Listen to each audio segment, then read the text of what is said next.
श्रमिक साथियों को लगातार रोजगार नहीं मिल पाता, इसके कारण उन्हें आर्थिक संकटों का सामना करना पड़ता है। शहीद निर्मल महतो श्रमिक महासंघ नाम की एक नई संस्था का गठन करने का निर्णय लिया गया। इस समस्या के निदान के लिए हमने यह संस्था श्रमिक साथियों को सुरक्षित एवं सतत रोजगार उपलब्ध कराने के साथ साथ उन्हें उनके परिवारजनों के कल्याण के लिए भी काम करेगी। शहरी क्षेत्रों में लोगों को रोजगार उपलब्ध कराने के उद्देश्य से शहरी रोजगार गारंटी योजना का भी प्रारंभ किया जा रहा है। इसके तहत प्रत्येक इच्छुक परिवार को वर्ष भर 100 दिन की रोजगार की गारंटी दी जाएगी। काम नहीं देने की स्थिति पर उन्हें बेरोजगार भत्ता भी दिया जाएगा। ये सरकार का संकल्प है। राज्य के सभी विश्वविद्यालय, तकनीकी शिक्षण संस्थानों में भी कोरोना महामारी को ध्यान में रखते हुए ऑनलाइन कक्षा संचालन करने की व्यवस्था की गई है। साथ ही डिजिटल माध्यम से अध्ययन अध्यापन कार्य को भी प्रोत्साहन देने के उद्देश्य से झारखंड एजुकेशन ग्रिड के अंतर्गत झारखंड के सेंटर फॉर डिजिटल लर्निंग की स्थापना की जा रही है। राज्य के छात्र छात्राओं जो विदेश के प्रतिष्ठित संस्थानों में उच्च शिक्षा ग्रहण करना चाहते हैं, उन्हें राज्य सरकार अनुदान उपलब्ध करवाएगी। इसके लिए हमारी सरकार द्वारा विशेष छात्रवृत्ति योजना लागू की जा रही है।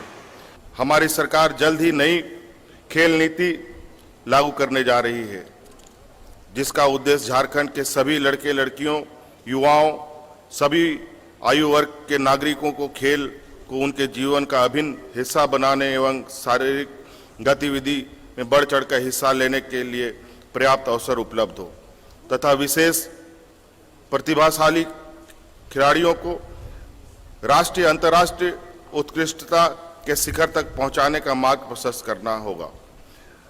खिलाड़ियों के विकास हेतु हर स्तर पर उच्च स्तरीय साधन एवं सुविधा उपलब्ध कराना हमारा लक्ष्य है। साथ ही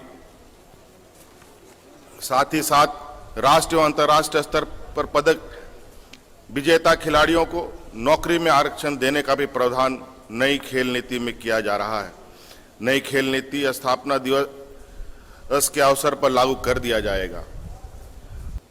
मैं राज्य की जनता को भरोसा दिलाता हूं कि राज्य की सरकारी नियुक्तियों में अन्य पिछड़ी जाति, अनुसूचित जाति एवं अनुसूचित जनजाति को आरक्षण में भागीदारी बढ़ाने के लिए उच्च स्तरीय समिति का गठन किया जा रहा है। राज्य में बड़ी संख्या में ग्रामीण विकास, शिक्षा, स्वास्थ्य, गृह, समाज कल्याण आदि विभागों में अनुबंध कर्मी कार्यरत हैं। हमारी सरकार इन कर्मियों की समस्याओं को सुलझाने के लिए भी कटिबद्ध है। विभिन्न विभागों में आप अनुबंध कर्मियों की समस्याओं को समझते हुए व्यापक निर्णय के लिए हमने उच्च स्तरीय समिति गठन करने का निर्णय भी लिया है।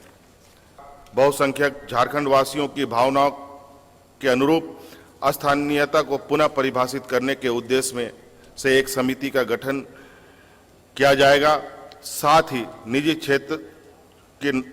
क्षेत्र की नौकरियों में सभी स्थानीय लोगों के लिए कम से कम 75% आरक्षित करने हेतु नियम बनाने का भी काम सरकार कर रही है। यहाँ के वनों से लाह, साल, शहद, इमली, तसर, सिल्क, महुआ आदि जैसे अनेक उत्पाद बहुतायत में प्राप्त किए जा रहे हैं। उचित संग्रहण एवं बाजार की व्यवस्था के अभाव में आज हमारे ग्रामीण किसानों को इसका सही मूल्य नहीं मिल पा रहा है।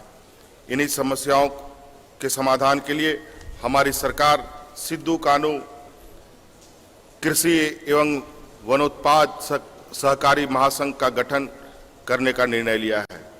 महासंघ के अंतर्गत पंचायत स्तर पर प्राथमिक सहकारिता समिति का गठन किया जाएगा। इन प्राथमिक समितियों के माध्यम से कृषि उपकरण बैंक का भी संचालन किया जाएगा। राज्य में कमजोर, असहाय या महिलाओं के साथ कोई अत्याचार अन्याय नहीं होगा। मंत्रिपरिषद की प्रथम बैठक में ही महिलाओं तथा अवयस्कों के विरुद्ध होने वाले यौन उत्पीड़न एवं अन्य अपराधों पर त्वरित निर्णय हेतु 22 फास्ट ट्रैक कोर्ट का भी गठन का निर्णय लिया गया है।